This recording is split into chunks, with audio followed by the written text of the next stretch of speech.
Welcome back to a new cinema recaps video. Today's movie is called Goodfellas.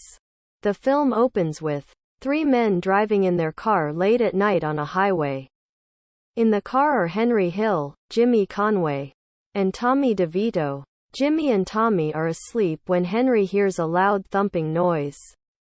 Trying to figure out the source of the sound, Henry suddenly realizes they need to stop and check the trunk.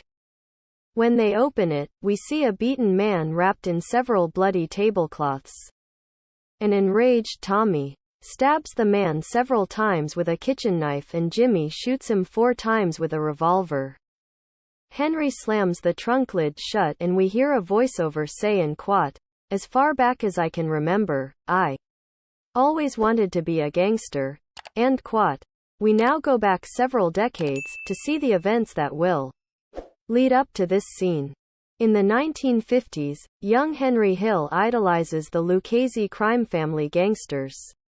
In his blue-collar, predominantly Italian neighborhood in East New York, Brooklyn, and in 1955, quits school and goes to work for them.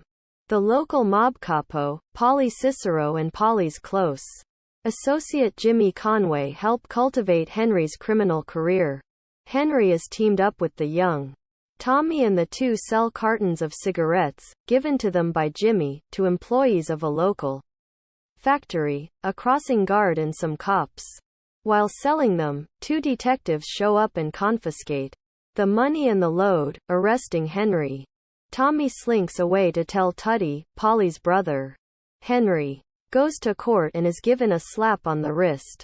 Jimmy gives him a substantial reward for his silence and tells him he did well despite and quote, getting pinched and quote, Henry revealed no names to the police and learned the 2 most important things in their line of work, and quote, never rat on your friends and always keep your mouth shut, end quote. The rest of the gang greets Henry with joyful acceptance.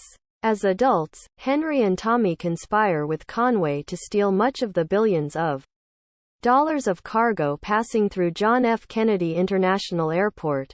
They help out in a key heist, stealing over $500,000 from the Air France cargo terminal. The robbery helps Henry gain more of Paulie's trust, to whom Henry gives a sizable cut of the haul. However, because Henry is half Irish, he knows he can never become a made man and a full-fledged member of the crime family. Nor can Jimmy Conway, who is also Irish. Over the years, Henry's friends become increasingly daring and dangerous.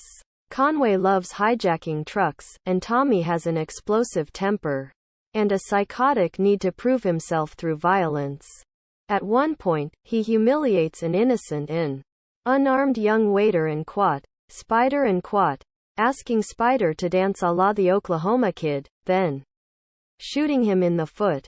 A few nights later, Jimmy is angry with Tommy for shooting Spider, but Tommy is completely indifferent, callously asking where he can find a shovel to bury the dead man. Henry also meets and falls in love with Karen, a no-nonsense young Jewish woman. They go to the Copacabana Club 2 to 3 times a week. Karen feels uneasy with her boyfriend's career, but is also turned on and by it, especially when Henry viciously pistol whips her neighbor for trying to force himself on her and Henry gives her the bloody pistol to hide. Henry and Karen eventually marry. In June 1970, Tommy brutally murders Billy Batts, a made man in the competing Gambino crime family, over a simple insult Batts throws at Tommy. The murder is a major offense that could get them all killed by the Gambinos if discovered. After stopping at Tommy's mother's place for a late-night meal and also to pick up a shovel, Henry Conway and DeVito bury Batts' corpse in an abandoned field, bringing us back to the car trunk scene from the start of the movie. When they discover 6 months later that the land has been sold, they are forced to exhume, move, and rebury the badly decomposed body, a task that makes Henry physically sick and that Tommy and Jimmy consider another simple chore. Henry's marriage deteriorates when Karen finds he has a mistress, Janice Rossi. Karen confronts a sleeping Henry with a gun as he wakes up. As soon as she lowers the gun, Henry subdues her and screams that he has enough on his mind having to worry about being whacked on the street without waking up with a gun in the face. Henry is visited at Janice's apartment by Jimmy and Polly, who tell him that his philandering is bad for business. Polly promises that he'll convince Karen that Henry is worth taking back and that Henry will return to his home in a few days. In the meantime, Henry will go with Jimmy to Florida to find a deadbeat who owes Polly money.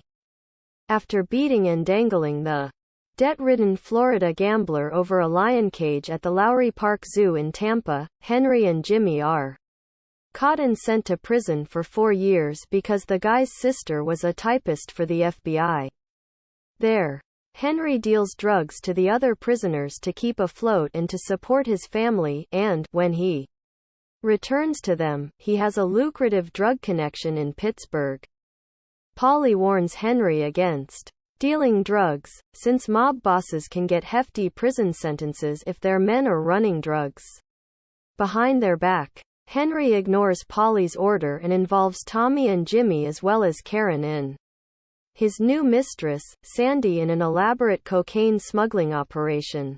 About the same time, December 1978, Jimmy Conway and friends plan and successfully carry out a record $6 million off-screen heist from the Lufthansa cargo terminal at JFK Airport. Soon after the heist, Jimmy grows increasingly paranoid when some of his associates foolishly flaunt their gains in plain sight, possibly drawing police attention, and begins having them murdered. Worse, after promising to welcome Tommy into the Lucchese family as a made man, the elder members of the family coldly shoot him in the head in retaliation for Billy Bat's death and his reckless behavior. The murder upsets Henry and especially Jimmy, who are both expected to simply accept it and move on. In an extended, virtuoso sequence titled Sunday, May 11, 1980, all of the different paths of Henry's complicated mafia career collide. He must coordinate a major cocaine shipment, bring a small cache of pistols to Jimmy who refuses to take them off Henry's hands, cook a large meal for his family, placate his mistress Sandy, who processes the cocaine he sells, cope with his clueless babysitter, drug courier, Lois, avoid federal authorities who, unknown to him, have had him under surveillance for several months, and satisfy his sleazy drug connection customers, all the while a nervous wreck from lack of sleep and snorting too much of his own product. Lois demands that Henry take her home so she can get her lucky hat, which she won't fly without. Henry and Lois are arrested by the police as he backs out of his driveway. When Henry and Lois are booked, along with Sandy, the police bring in loads of coke-encrusted equipment from Sandy's apartment. Karen bails her husband out of jail, after destroying all of the cocaine that was hidden in the house and getting her mother to put their house up as collateral for bail money. Henry and his family are left penniless and the couple break down together when Karen admits she destroyed the $60,000 in coke Henry had been planning to ship when he was busted. After Henry's arrest, Polly and the rest of the mob abandon him. Henry meets a final time with Polly, who chastises him for lying about his drug dealing. Polly gives him a few $1,000s and turns his back on him. Karen meets with Jimmy to tell him that Henry has sobered up and also that Henry hasn't been revealing any vital information about Jimmy or his other mob compatriots. Before Karen leaves, Jimmy tells her to take a look at some stolen dresses in one of his shop fronts. Karen becomes scared when she sees two shady-looking workers. Jimmy's message to Karen and Henry is clear: they can be ignominiously eliminated if they talk about their connections.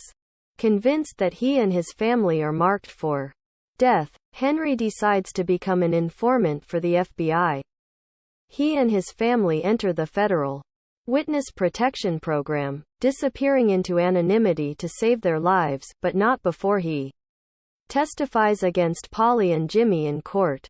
He is now an en quote, average nobody en quote, and tells us, end quote, I get to live the rest of my life like a schnook.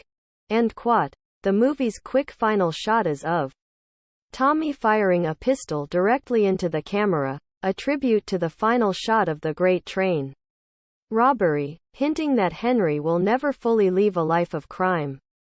Thank you for watching this movie recap video. Please make sure to leave a like on the video and also don't forget to subscribe.